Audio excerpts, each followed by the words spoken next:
안녕하세요. 저는 결혼 후 든든한 지원군이 2명이나 생긴 40대 여자입니다. 지원군이 왜 2명이나 되냐고요? 한 명은 당연히 남편일 테고 다른 한 명은 누구인지 궁금하시죠? 사실 그것 말이죠. 세상에서 가장 착한 저희 시동생이랍니다. 보통 결혼하신 분들 중에서는 시댁의 시자만 들어도 기겁하시는 분들이 많을 텐데 저는 시동생의 시자만 보면 저절로 웃음이 나옵니다. 그만큼 시동생은 저에게 소중하고 애틋한 존재거든요. 안 그래도 행복한 결혼 생활이 시동생 덕분에 더 행복하다면 믿어지시나요? 오늘 저는 너무 예쁘고 착한 제 시동생에 대한 이 얘기를 해보고 싶어요. 그리고 시동생이 데려온 얄미운 동서에 대해서도요. 15년 넘는 결혼 생활 동안 저에게 일어난 그 크고 작은 일들 같이 들어주실 거죠? 그럼 이야기를 시작해 보겠습니다. 먼저 제가 남편과 만난 시점부터 얘기를 해야 할 것 같네요. 평범하게 회사를 다니고 있던 전 지인의 소개로 남편을 만나게 됐어요. 남편은 외모도 직업도 평범했지만 자상하고 듬직한 성격만큼은 마음에 쏙 들었죠. 연애 시절 남편의 모습 중 제가 가장 좋아했던 건 바로 동생을 잘 챙기는 모습이었어요. 남편에겐 8살 어린 남동생이 있었는데 형이 아니라 아빠라고 해도 될 정도로 정말 끔찍이도 챙기더군요. 저는 무뚝뚝한 오빠만 한 명 있어서 그런지 형제 간의 우애 깊은 모습이 너무 보기 좋더라고요. 그러다 보니 저는 자연스럽게 결혼 전부터 시동생과 친하게 지내게 되었죠. 시동생을 처음 만났을 때 교복을 입고 있던 그 순박한 모습이 아직도 기억에 나네요. 어머, 상민 씨, 안녕하세요. 저는 상원 씨 여자친구 김미나라고 해요. 상원 씨한테 얘기 많이 들었어요. 안녕하세요. 저도 얘기 많이 들었어요, 누나. 근데 그냥 상민이라고 부르셔도 돼요. 아직 학생이라 누구 씨라고 부르는 건 너무 어색해서요. 에이, 그래도 앞으로 결혼하게 되면 시동생이 되실 분인데 이름을 그렇게 막 부르는 건 좀 그렇잖아요. 그럼 이렇게 하는 걸로 해요. 아직 결혼은 안 했지만 우리 서로 도련님이랑 형수님이라고 부르는 거예요. 어때요? 미리 연습한다고 생각하면 되잖아요. 아, 도련님이라니 너무 쑥스러운데. 네, 알겠어요, 형수님. 시동생이 아직 고등학생이라 호칭을 어떻게 해야 할지 조금 난감하더라고요. 그래서 어차피 남편이랑 결혼하기로 마음도 먹었겠다. 그냥 서로 형수랑 도련님으로 부르기로 했죠. 사실 시동생이랑 친해지고 싶어서 제가 좀 오버를 했던 것도 있었던 것 같아요. 이후 저는 남편과 데이트를 할 때마다 종종 시동생을 불러 맛있는 것도 사주고 같이 바람도 쐬곤 했어요. 시동생은 전교 1등을 놓치지 않을 정도로 공부를 워낙 잘했는데 그러다 보니 친구들이랑 놀지도 못하고 책상 앞에만 앉아있는 게 조금 안쓰러웠거든요. 혹시나 제가 공부를 방해하는 건 아닐까 내심 걱정도 했는데 다행히 시동생은 매번 저에게 활짝 웃으면서 좋아해 주더라고요. 형수님, 매번 이렇게 형수님 덕에 맛있는 것도 먹고 기분 전환도 하니까 공부도 더 잘 되는 것 같아요. 우리 형이 왜 형수님을 좋아하는지 알 것 같아요. 형수님, 혹시라도 저희 형이 못되게 굴거나 상처 주면 저한테 꼭 말씀해 주세요.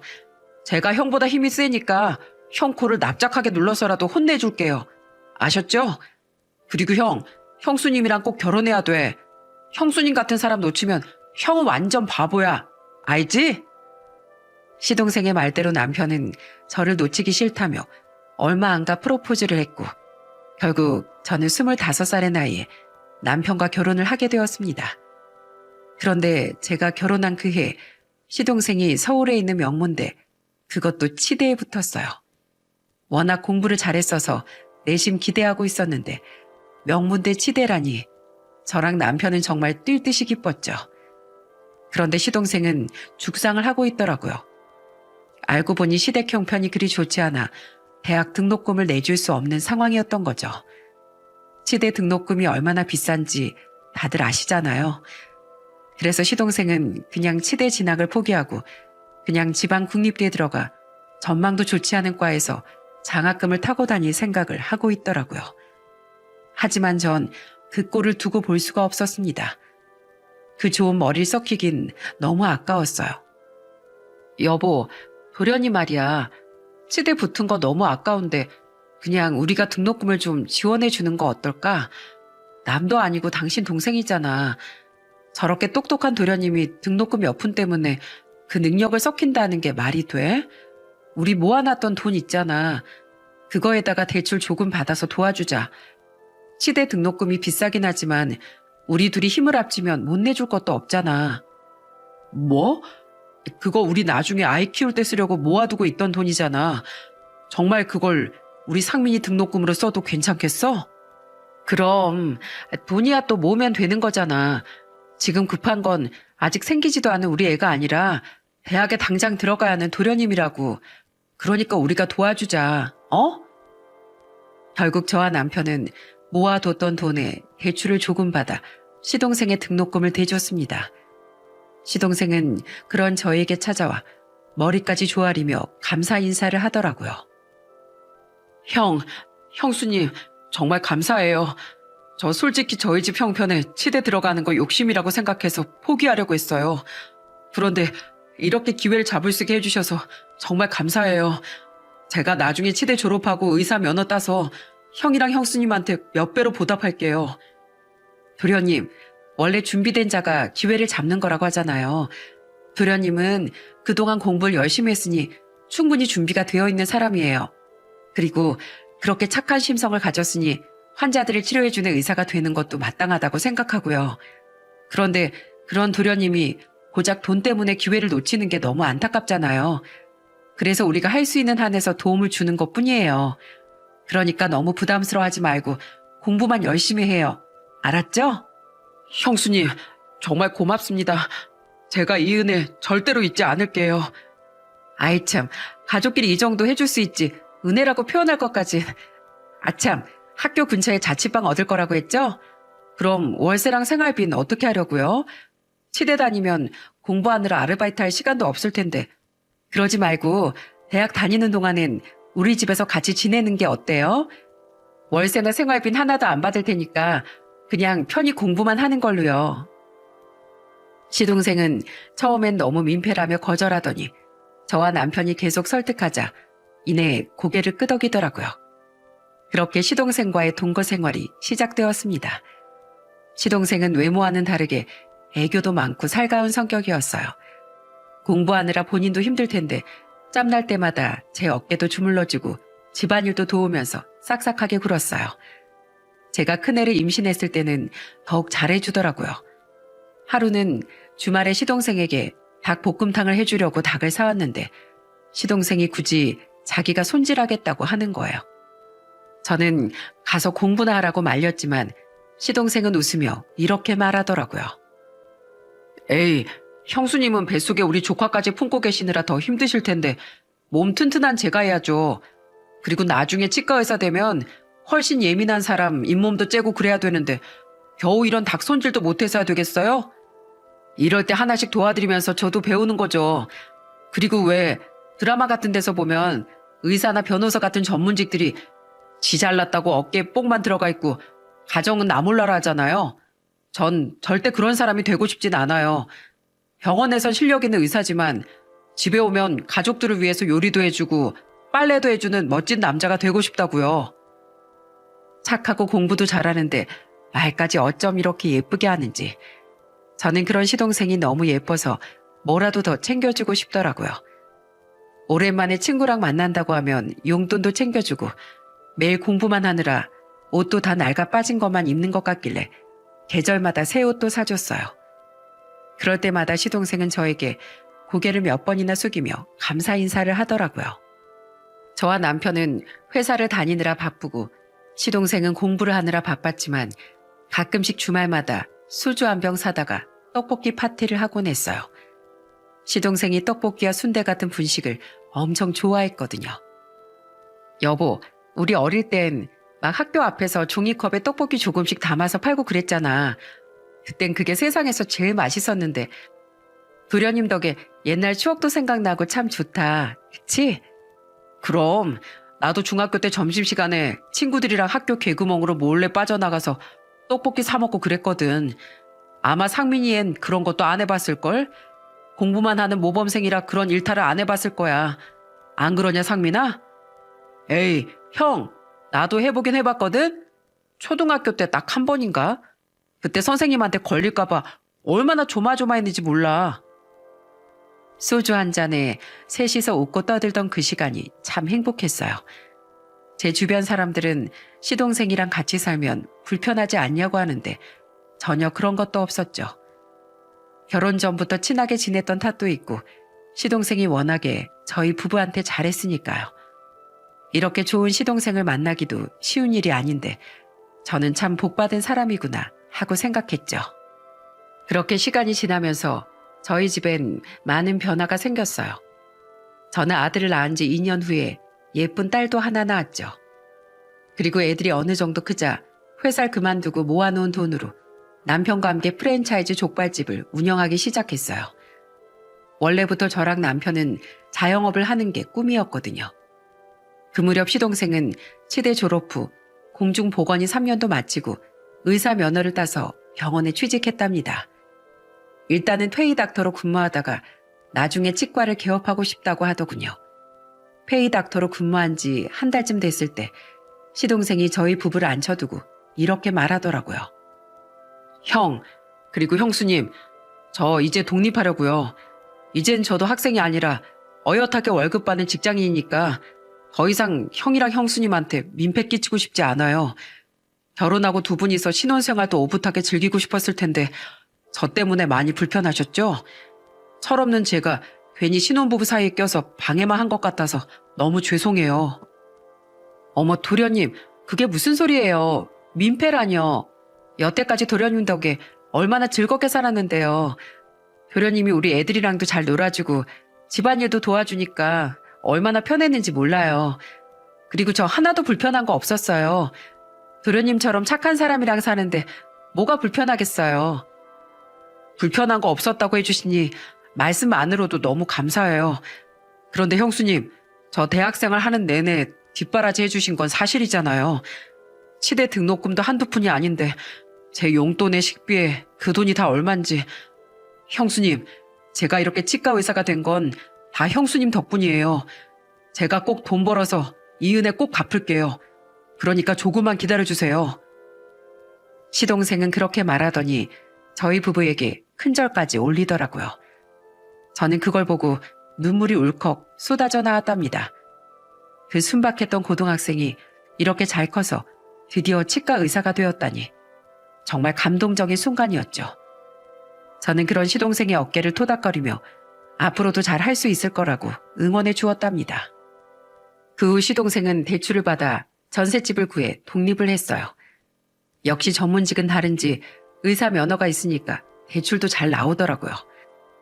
저는 처음 독립해보는 시동생이 걱정되어 같이 마트도 돌아다니면서 필요한 살림살이도 사서 챙겨주고 물건 정리도 도와주었답니다. 시동생이 나간 지 얼마 안 됐을 땐 방 하나가 텅 비어버리니 너무 허전하더라고요. 그 오랜 시간을 같이 지낸 사람이 한순간에 사라져버리니 정말 어색했어요. 그런데 시동생은 독립한 후에도 종종 저희 집에 놀러오고 가끔씩 과일이나 선물도 보내오더라고요.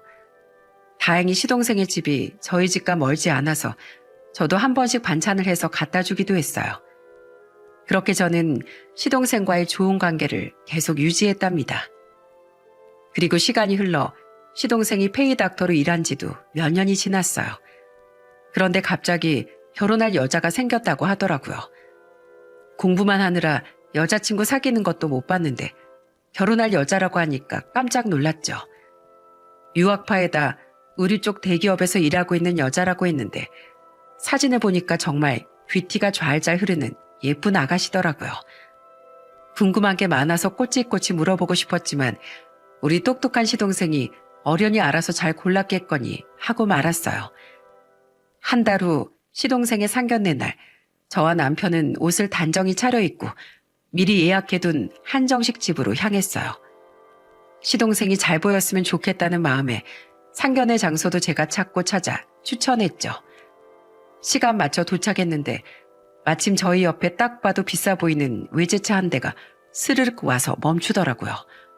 그런데 그 안에서 내린 젊은 여자를 보고 저는 깜짝 놀라고 말았어요. 여보, 저 여자 도련님 여자친구 아니야? 저번에 보여준 사진이랑 똑같이 생겼는데? 어쩐지 사진에서 귀티가 잘잘 흐르더라니. 사돈이 여유가 꽤 있으신가 보다. 그치? 그에 반해 우리 차는 너무 초라하다. 이런 자리에선 도련님 기 좀 팍팍 살려줘야 하는데 하필이면 요새 장사도 잘 안 되고 뭐 해줄 수 있는 게 없네. 아우, 너무 속상해. 잠시 후 시동생이 시부모님을 모시고 왔길래 같이 식당 안에 들어갔는데 역시나 사돈 어른들도 상류층 느낌이 풀풀 나는 분들이시더라고요. 솔직히 시동생이 의사라는 것만 빼면 저희 시부모님이나 저희나 별 볼 일 없는 평범한 집안이라 조금 주눅이 들긴 하더군요. 그래도 사돈 어른들이 저희 시동생을 마음에 들어하니 이런 자리도 마련된 거라고 좋게 생각하기로 했습니다. 그런데 식사를 하며 결혼 얘기가 오가던 도중 예비 동서가 뜬금없이 시동생한테 이런 말을 하는 거예요. 어머, 여기 음식 좀 별로다. 오빠, 그래서 내가 좀 더 고급진 곳으로 가자고 했잖아. 왜? 음식이 어때서? 우리 형수님이 고르고 골라서 추천해 주신 곳이야. 맛있는데 왜 그래? 아, 그래? 형님이 비싼 곳을 잘 안 가보셔서 그런가 센스가 좀... 아, 그러고 보니 족발집 한다고 하셨죠? 어쩐지 오빠가 족발을 좋아하더라고요. 주말에도 가끔 아주버님네 족발집에 가는 것 같던데 이제 결혼하고 나면 좀 줄이라고 하려고요. 아무래도 치과 의사가 돼지 냄새 나는 족발집에 들락거리는 건 좀 모양새가 별로잖아요. 예수이야, 너 어른들도 계시는데 말본새가 그게 뭐니? 아유, 죄송합니다. 수희애가 어릴 때부터 너무 오냐오냐 커서 철이 좀 없어요. 아직 부족한 게 많지만 사돈께서 잘 가르쳐 주시면 감사하겠습니다. 저는 예의 없는 예비 동서의 모습을 보고 눈살이 저절로 찌푸려졌어요. 그나마 다행이었던 건 사돈 어른들은 교양이 있는 분들이셨다는 겁니다. 만약에 사돈 어른들마저 저희 가족을 무시했다면 전 아마 그 자리에서 시동생을 끌고 나와버렸을 거예요. 이후 시동생은 무사히 결혼식을 올리게 되었고 저희 부부는 있는 돈 없는 돈 끌어모아 축의금 100만 원을 시동생에게 건넸어요. 솔직히 그때 족발집이 거의 망하기 직전이라 대출도 많고 너무 힘들었지만 시동생에게 해줄 수 있는 만큼은 꼭 해주고 싶었거든요. 그런데 문제는 시동생이 신혼여행을 다녀온 후에 발생했습니다. 주말에 시댁에 인사를 드리러 온다길래 저희도 같이 식사 날 겸 시댁에 가 있었어요. 그런데 동서가 식사 자리에서 이런 말을 하더라고요. 형님, 이번에 저희 축의금 100만 원 하셨더라고요. 우리 친정오빤 축의금 500만 원에 대형 TV까지 사줬는데 너무 야박하신 거 아니에요? 족발집이 프랜차이라서 잘 되는 줄 알았는데 아닌가 보죠? 하긴 음식 팔아가지고 뭐 얼마나 벌겠어요? 게다가 유명 셰프가 운영하는 고급 레스토랑도 아니고 그저 족발집일 뿐인데요. 당신 무슨 말을 그런 식으로 해? 100만 원은 뭐 작은 돈이야? 각자 형편에 맞게 하면 되는 거지. 형수님, 너무 마음 쓰지 마세요. 와이프가 워낙에 어릴 때부터 유복하게 자라서 세상 물정을 잘 몰라요. 세상 물정을 모르긴 뭘 몰라. 나도 알 건 다 안다고. 족발집이 고급 레스토랑보다 질 떨어지는 건 사실이잖아. 아, 난 솔직히 족발을 왜 먹는지 잘 모르겠더라. 그거 돼지 발이잖아. 세상에 먹을 게 얼마나 많은데 하필이면 왜 냄새나고 더러운 돼지 발을 삶아 먹어? 저는 너무 기분이 나빴지만 처음부터 동서와 사이가 틀어지고 싶지 않았기 때문에 웃으며 받아쳤어요. 아, 동서가 족발 한 번도 안 먹어봐서 얼마나 맛있는지 모르는구나. 다음에 날 잡고 한번 우리 집에 놀러와요. 내가 족발 맛있게 삶아줄 테니까. 돼지 냄새 나는 건 그 집이 족발을 잘 못 삶아서 그런 거고 맛있게 삶으면 얼마나 맛있는데. 아참, 족발엔 콜라겐이 많아서 피부 미용에도 완전 좋아요. 동서처럼 피부가 고운 사람이 족발까지 먹으면 아우, 너무 예뻐지는 거 아니에요? 그쵸, 서방님? 제가 그렇게 얘기하며 분위기를 풀자 시동생도 허허 웃으며 어쩌고 하더라고요. 그렇게 그날 식사는 잘 마무리가 되었습니다. 저희 집이 동선회처럼 유복했으면 이렇게 기분 나빠할 일도 없었을 텐데 사는 수준이 차이가 나다 보니 어쩔 수 없는 것 같더라고요. 그래도 너무 초라해지고 싶지 않아 최대한 족발집을 살려서 일어서 보려고 했는데 그게 도무지 마음대로 되지 않더군요. 시동생이 결혼한 지 얼마 안 돼서 저와 남편은 결국 족발집의 문을 닫고 말았어요. 예전에 모아둔 돈에 대출까지 받아 시동생 뒷바라지를 했던 데다가 족발집에 적자가 나기 시작하면서부턴 있는 돈을 다 까먹고 대출만 더 생겼으니 저희는 완전히 빈털터리가 되고 말았죠. 족발집을 닫은 걸 알게 된 시동생은 저희 집에 찾아와 머리를 조아리더군요. 형수님, 정말 죄송해요. 제가 치과의사가 된다고 설치지만 않았어도 저한테 쓴 그 돈을 족발집에 투자해서 훨씬 잘 될 수 있었을 텐데 괜히 저 때문에 족발집도 망하고 형편도 안 좋아지신 것 같아서 너무 죄송해요. 아무래도 제가 너무 이기적이었던 것 같아요. 집안 형편을 생각해서라도 그때 진로를 다른 걸로 바꿨어야 하는데 치과 의사가 뭐라고 형이랑 형수님을 이렇게 고생시키면서까지 꾸역꾸역 했는지 정말 죄송해요. 다 저 때문이에요. 상민아, 족발집 망한 건 너 때문이 아니야. 그리고 우리가 네 뒷바라지를 해준 건 네가 우리 집안의 희망이기 때문이야. 너도 알다시피 형은 공부도 별로 못했고 특별히 잘하는 것도 없잖니. 그런데 우리 집에서 너같이 똑똑한 애가 나왔는데 당연히 온 가족이 나서서 도와줘야지. 덕분에 네가 이렇게 훌륭한 치과 의사가 될 수 있어서 이 형은 너무 기쁘다. 아마 네 형수도 그렇게 생각하고 있을 거야. 그치 여보? 그럼요. 서방님이 이렇게 어엿한 치과 의사가 돼서 저도 얼마나 기쁜지 몰라요. 그리고 서방님, 비록 저희 족발집은 망했지만 저는 하나도 불행하지 않아요. 이렇게 듬직한 남편에 예쁜 우리 애들도 있고 게다가 이렇게 착한 우리 서방님도 있는데 이것보다 더한 행복이 어디 있겠어요. 원래 사람은 돈이 다가 아니잖아요. 그러니까 서방님, 울지 말고 오랜만에 같이 밥이나 먹어요. 병원에선 멋있게 진료보는 의사 선생님이 이렇게 애처럼 울고 있으면 쓰겠어요? 저와 남편은 울먹이는 시동생의 어깨를 토닥이며 위로해 주었어요. 족발집이 망한 게 자기 탓도 아닌데 왜 저렇게 미안해하는지. 하여튼 그 착한 심성은 어딜 가지 않더라고요. 이후 족발집을 접은 저희 부부는 생활비를 벌기 위해 동분서주했어요. 마음 같아선 예전처럼 월급쟁이로 돌아가고 싶었지만 자영업을 하다가 갑자기 취업하려니 취업이 될 리가 있나요? 그래서 어쩔 수 없이 남편은 일용직에 나가고 저는 집 근처 식당에서 아르바이트를 하며 근근히 생활을 이어나갔죠. 그런데 저희 부부가 이렇게 되고 나자 동서의 무시가 점점 더 심해지더군요. 하루는 가족 모임이 있어서 시댁에 갔는데 동서가 샤인머스켓 2박스를 사왔더라고요. 그러더니 저보고 뭐라는 줄 아세요? 형님, 이게 샤인머스켓이라는 거예요. 뉴스에서 보셨는지 모르겠네요. 한 송에 10,000원 넘는 그 포도 말이에요. 일반 포도랑은 다르게 신맛이 거의 없고 달달하거든요. 이런 거 처음 먹어보시죠? 뭐? 동서, 설마 내가 샤인머스켓도 안 먹어봤을 줄 알고? 네? 먹어보셨다고요? 에이, 거짓말. 형님이 무슨 이런 비싼 과일을 먹어요.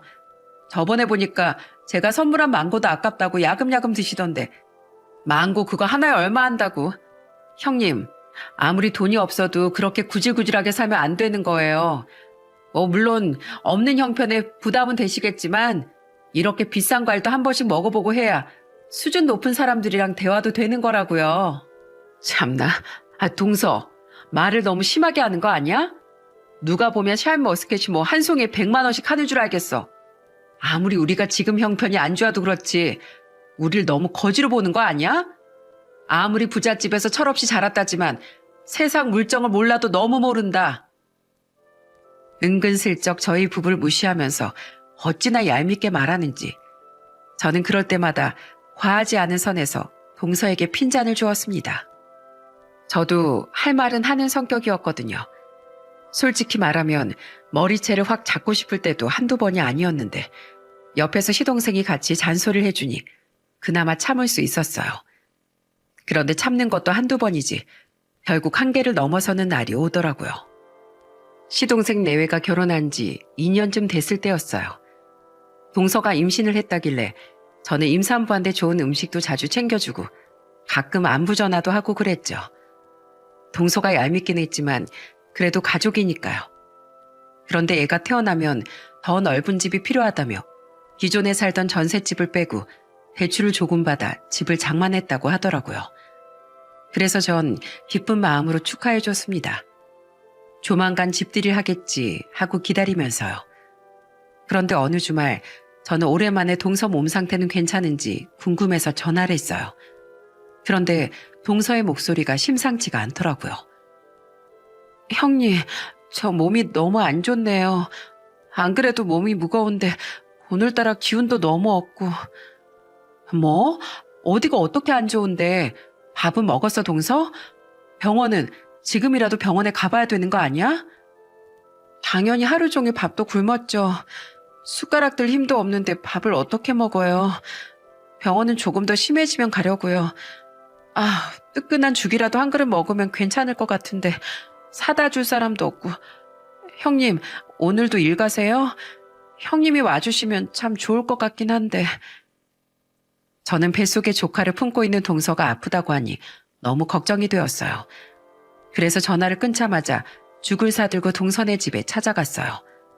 그런데 집 안에 들어서자 동서가 아무렇지 않게 웃으면서 저한테 인사를 하는 겁니다. 아프다는 사람답지 않게 얼굴이 너무 멀쩡해 보였어요. 동서, 아프다면서 얼굴이 괜찮아 보이네? 아, 아까 약 먹었더니 괜찮아지더라고요. 아참, 형님 오늘 한가하시죠? 오신 김에 음식이나 좀 해주세요. 동서는 그렇게 말하고서는 주방에 가서 앞치마를 가져와 저한테 던지는 겁니다. 저는 너무 황당해서 되물었어요. 동서, 웬 앞치마야?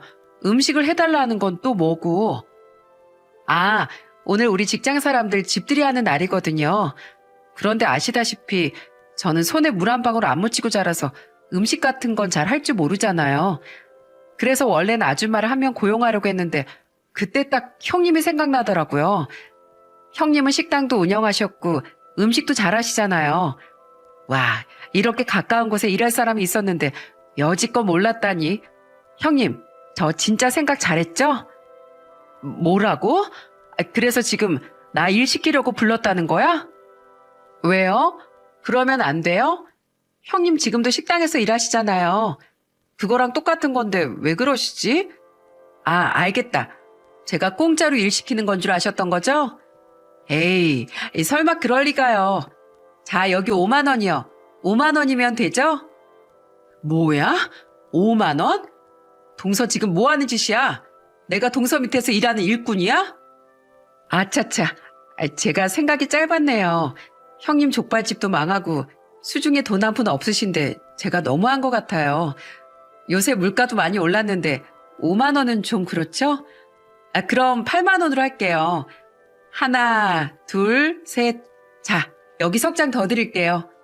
이거면 완전 충분하다, 그쵸? 그럼 8만 원으로 하시는 거예요? 오케이? 마치 저를 도우미 아줌마 부리듯 하는 동서 행동에 머리 끝까지 화가 치밀더군요. 도저히 참을 수가 없어 한마디 지르려는데 갑자기 동서 뒤에서 방문이 끼익 하고 열렸습니다. 그리고 그 안에선 방금 자다 일어났는지 부스스한 머리를 한 시동생이 서 있었어요. 시동생은 이 모든 대화를 듣고 있었는지 얼굴이 시뻘겋게 달아올라 있더라고요. 시동생은 부엌으로 가 밥 주걱을 집어들더니 성큼성큼 걸어오더군요. 그리고 그 밥 주걱으로 냅다 동서의 뺨을 갈겼습니다. 아! 지금 뭐 하는 거야? 당신 미쳤어? 다시 한번 말해봐. 뭐? 5만 원? 8만 원? 형수님이 당신 아랫사람이야? 요리할 자신이 없으면 사오던가 배달을 시키면 되지. 감히 형수님한테 돈 줄 테니까 음식하란 얘기를 해? 에이씨, 그게 왜? 공짜로 하라는 것도 아니잖아. 돈 주면 되는 거 아니야? 솔직히 쉬는 날 이렇게 음식도 도와주고 돈도 벌어가면 형님한테도 좋은 거잖아. 좋긴 뭐가 좋아. 부잣집에서 오냐오냐 하면서 자랐더니 위아래도 몰라보고 아예 눈에 보이는 게 없나 보지? 당신 당장 우리 형수님한테 사과해. 그동안 당신이 우리 형이랑 형수님 무시하길래 언제까지 그러나 두고 봤는데 이제 더 이상은 안 되겠어. 당장 사과하라고. 내가 왜 사과를 해? 내가 뭘 잘못했다고. 아직도 뭘 잘못했는지 몰라? 당신이 우리 형이랑 형수님 무시한 것 자체가 잘못이야. 당신 눈엔 형수님이 돈도 없고 하찮게 보일지 몰라도 나한텐 친누나 같은 소중한 사람이라고. 당신한테만 소중한 거지 나한테는 아니잖아. 그리고 솔직히 급이 다른 건 사실 아니야? 난 치과 의사 와이프라고. 당신이 그렇게 좋아하는 형님은 식당에서 일하는 종업원일 뿐이고. 치과 의사 와이프? 그래, 당신이 치과 의사 와이프지. 그런데 그거 알아? 내가 치과 의사가 된 건 다 우리 형수님 덕분이야. 형이랑 형수님 없었으면 당신도 그 잘난 치과 의사 와이프는 될 수도 없었다고. 그러니까 당장 형수님한테 사과해. 당장! 시동생이 불같이 화를 내니까 동선은 서러웠는지 눈물을 뚝뚝 흘리더군요. 저는 시동생이 제 편을 들어줘서 고맙긴 했지만 왠지 모르게 자존감이 무너지는 기분이 들었습니다. 동서가 저에게 하는 막말도 시동생이 제 편을 들어주느라 하는 말도 전부 다 제가 못나서 듣는 말 같았거든요. 그래서 저는 그냥 그 자리를 떠나야겠다고 생각했습니다. 저기 서방님, 전 그냥 집에 가볼게요. 생각해보니까 집에 설거지를 잔뜩 쌓아두고 와서요. 형수님, 왜요? 이왕 오신 거 식사라도 하고 가시지. 저는 붙잡는 시동생의 손을 뿌리치고 그 집에서 나와 버스에 올라탔습니다. 그리고 버스를 타고 집에 오는 내내 눈물을 얼마나 많이 흘렸는지 몰라요. 그런데 다음날 집에서 쉬고 있었는데 갑자기 시동생이 찾아왔어요. 시동생의 손에는 뭐가 잔뜩 들려있더라고요. 상민아, 이게 어쩐 일이야? 이 소주는 또 뭐고? 형, 오랜만에 같이 술이나 한잔 하고 싶어서. 형수님도 같이 한잔 해요. 오늘은 왠지 취하고 싶어서요. 우리 오늘은 한두 잔으로 끝내지 말고 각자 2병씩 하는 거예요. 어때요? 그렇게 저희 셋은 오랜만에 떡볶이와 순대를 펼쳐놓고 술을 한 잔씩 주고받았습니다. 마치 예전에 셋이서 살던 그 시절로 돌아간 기분이더군요. 형, 난 형수님이랑 조카들이랑 같이 이 집에서 살 때가 제일 좋았어. 우리 그때 생각나? 떡볶이에 소주 한 잔씩만 하기로 해놓고선 마시다 보니까 5병이나 비워버렸잖아. 그렇게 마시고 나면 다음 날에 머리가 너무 아파서 공부가 잘 안 됐었는데 그래도 그런 시간이 너무 즐거워서 끊을 수가 없더라. 상민이 너 왜 그래? 너 무슨 일 있는 거야? 무슨 일 있냐고? 당연히 있지. 형이랑 형수님한테 아주 죄송한 일. 시동생은 소주를 연달아 들이키더니 점점 혀가 꼬이기 시작하더군요. 아무래도 어제 일 때문에 마음이 많이 안 좋았었나 봐요. 너무 취한 것 같길래 남편을 시켜 방에 눕히려고 했는데 갑자기 시동생이 남편의 팔을 툭 치는 게 아니겠어요? 그러더니 갑자기 바닥에 무릎을 꿇더라고요. 저와 남편은 너무 당황해서 서로의 얼굴만 쳐다봤습니다. 형, 그리고 형수님, 저 치과 의사 만들어주셔서 너무 감사합니다. 제가 언젠간 꼭 갚는다고 그랬죠? 자, 이거 받아주세요. 더 드리고 싶지만 아직 제 능력으론 이것밖에 못 드려서 죄송해요. 시동생이 내민 건 다름 아닌 흰 봉투였습니다. 그런데 그 안을 열어본 저는 깜짝 놀라고 말았어요. 그 안에 있던 건 다름 아닌 수표였거든요. 100만 원도 1000만 원도 아닌 무려 1억 원이라는 금액이 적혀있는 수표요. 너무 놀라 시동생의 얼굴을 쳐다보자 시동생이 이러더라고요. 형수님, 제가 보답한다고 해놓고 너무 늦었죠? 죄송해요. 의사만 되면 바로 돈을 많이 벌 수 있을 줄 알았는데 회의 닥터 월급이 오르는데 시간이 조금 걸리더라고요. 일단 제가 할 수 있는 한 모아봤는데 나중에 돈 더 벌면 그것보다 더 많이 드릴게요. 아니, 서방님, 도대체 이게 무슨... 됐어요. 이 돈 가져가요. 우리가 무슨 서방님한테 이렇게 돈 받자고 도와준 줄 알아요? 다 서방님이 잘 됐으면 하는 마음에서 한 거지. 이렇게 돈으로 돌려받을 생각은 없었다고요. 게다가 한두 푼도 아니고 이렇게나 큰 돈을... 아이고, 이거 들고 있기도 무서우니까 얼른 가져가요. 아니요. 이거 안 받으시면 저 여기서 한 발짝도 안 나갈 거예요. 그리고 이거 그렇게 큰 돈 아니에요. 형이랑 형수님이 저한테 쓴 돈 생각하면 이걸로도 한참 모자라다고요. 형수님, 저요. 솔직히 어제 형수님한테 너무 죄송해서 잠도 한숨 못 잤어요. 저희 와이프가 어제 형수님한테 한 지만 생각하면 정말 얼굴 이렇게 들고 있는 것조차도 창피하다고요.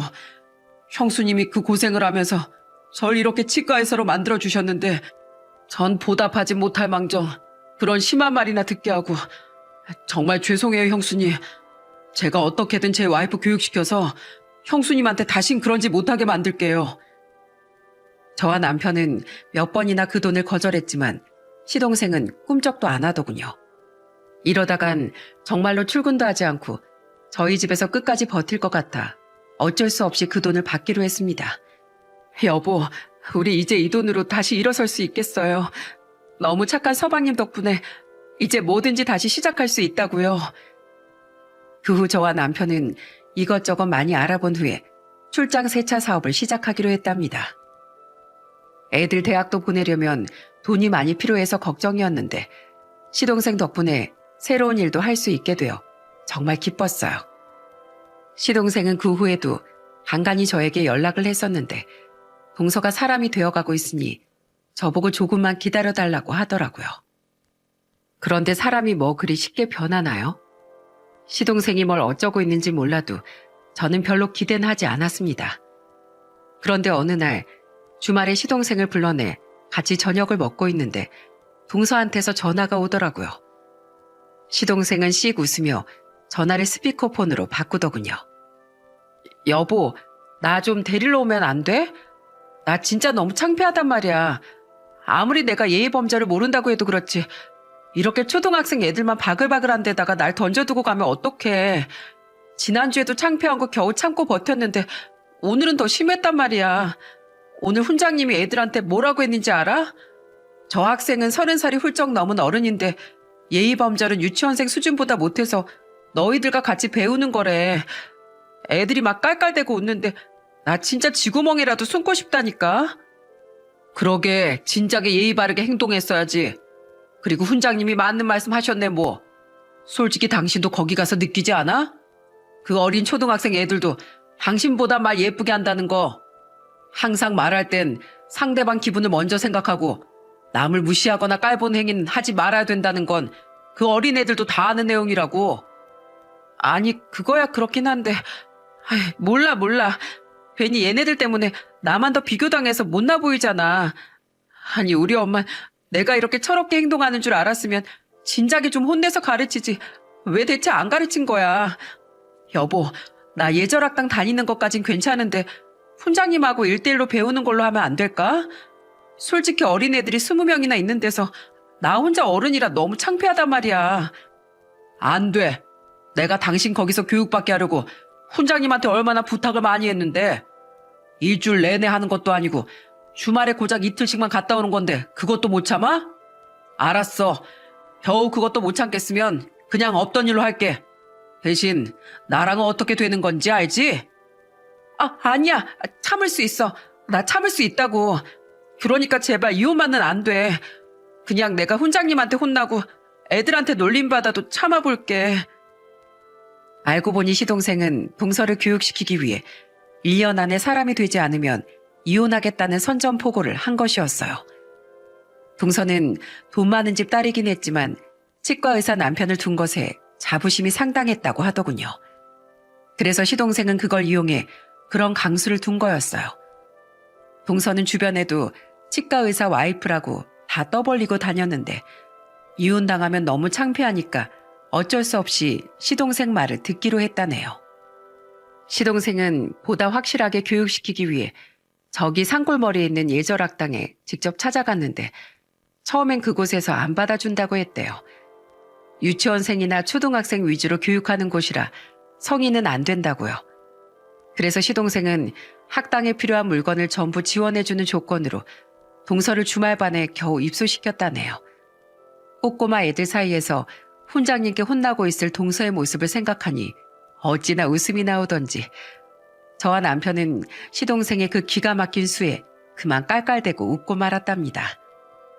그렇게 1년의 시간이 흘렀을 땐 정말로 동서가 딴 사람처럼 변해 있더라고요. 몇 달 전부턴 저한테 가끔씩 전화를 해서 안부를 묻곤 했는데 말투 자체가 아예 달라졌더군요. 제가 알던 그 동서가 아닌 것만 같았어요. 최근엔 갑자기 연락이 와선 저희 집에 놀러 오겠다고 하더라고요. 형님, 너무 오랜만이에요. 잘 지내셨어요? 제가 자주 찾아뵀어야 하는데 자주 못 와서 죄송해요. 아참, 이것 좀 드세요. 형님이 과일을 좋아하시는 것 같아서 이것저것 사와봤어요. 지난번에 샤인머스켓 가지고 무시했던 건 정말 죄송해요. 그땐 제가 정말 뭘 몰라서 그랬어요. 아니야, 괜찮아. 동서 얼굴이 좋아 보이니까 나도 기분이 좋네. 그런데 우리 집엔 갑자기 무슨 일이야? 그냥 과일 전해주러 온 거야? 아, 그게 아니라요. 형님 요새 출장 세차 사업 하고 계시잖아요. 사실 제가 세차를 업체에만 맡겨봤지 제 손으로 해본 적이 한 번도 없어서요. 그래서 전문가인 형님한테 한번 배워보고 싶어서 왔어요. 저 오늘 세차하는 거 가르쳐 주시면 안 돼요? 세차? 가르쳐 줄 수야 있지만 누구 차로 세차하게? 동서 차는 너무 비싼 외제차라서 초보자가 세차했다가 기스 나면 큰일인데.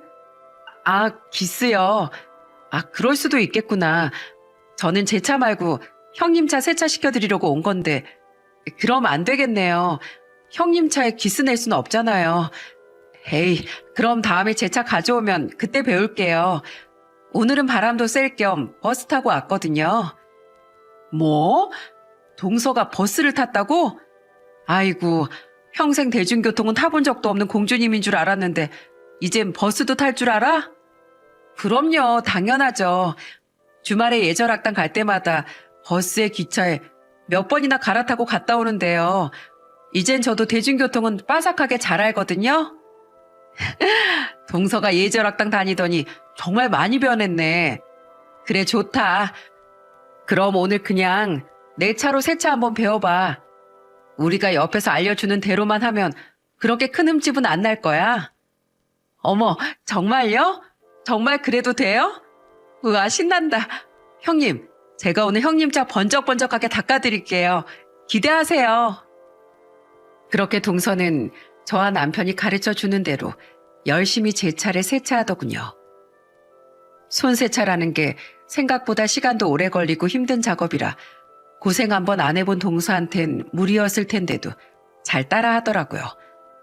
결국 몇 시간 후에 번쩍번쩍 광이 나는 제 차를 보면서 동서는 어린아이처럼 환하게 웃었습니다.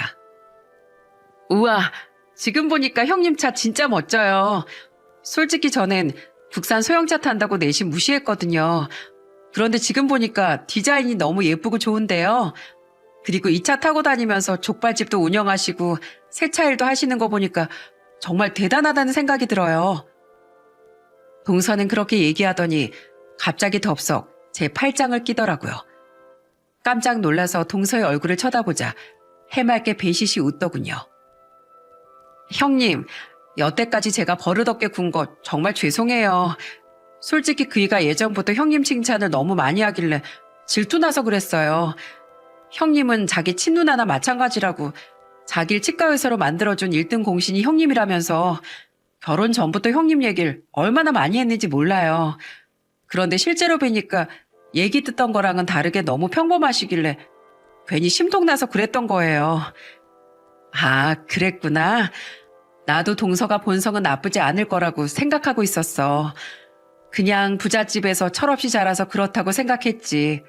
그래도 이렇게나 180도 확 변할 줄은 몰랐는데 정말 의외네. 에이, 예절학당에서 훈장님한테 맞은 회초리가 몇 대인데 당연히 변해야죠. 와, 근데 형님이랑 이렇게 팔짱 끼고 있으니까 너무 따뜻하고 좋네요.